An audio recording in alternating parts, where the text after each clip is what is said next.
Tommy is a dear friend of mine, and we've been through this process.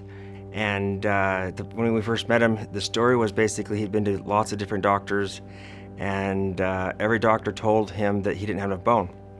And he'd been in a denture for years and years and years, and that he just wanted to have something better than what he had currently been experiencing. A denture is so horrible. It's so hard to be able to chew and eat. You could, if you look at his pictures before, his collapse of vertical dementia, meaning his lower chin had migrated so far up, it made him look like he was like 20 years older. And so he did want to look better, but he wanted to be able to chew and eat better. And so my experience with him was that yes, you can have implants. It's a more advanced procedure. And so we started that process of basically getting him cleared for surgery. The first time around, we got all the clearance, and then we showed up the day of surgery and took a new CT, and his sinuses were completely full. We had to reschedule the first surgery.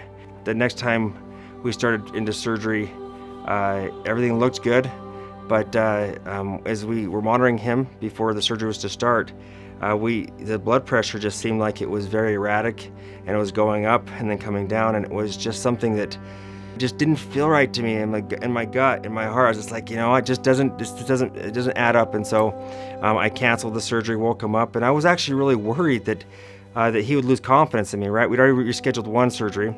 We scheduled for surgery again, and one time again in surgery, I just got this sick feeling. I mean, he was hooked up, he was asleep, he was ready to go. I had instruments in my hands, but I felt in my heart and soul there still something wasn't right, and I just didn't feel like it was the time to do it. And so again, I actually pulled out of surgery, and I woke him up and I said, I am so sorry, but I have to feel right about this. And I really thought after that time that there's a very good chance I'll never see him again. That's when I got a call within, I would say probably about 2 months. And then I talked to Tommy on the phone. He said, Dr. Hendricks, I just want to tell you that you've saved my life. And I was really just caught off guard. I'm like, what do you mean? He said, no, he's like, because you were so persistent, we kept on doing tests, and come to find out I have cancer. And I'm so grateful that you followed your heart and instinct, and whether it was God or whatever, I'm going to be able to fight this, and I'm going to come back, and you are my man.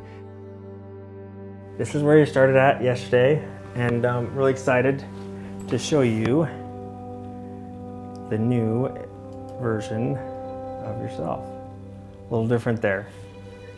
Isn't that awesome? Yeah. Pretty darn awesome. Let me show what we did with Tommy is we gave him teeth, but we actually recalibrated where his jaw was supposed to be. And by getting that jaw back where it should be, giving him some more facial profile, yes, it just takes off, sometimes 2 decades of someone's life. It is pretty cool. It's like we don't just give people teeth, we give someone a new life, a new look. We take them back 20 years.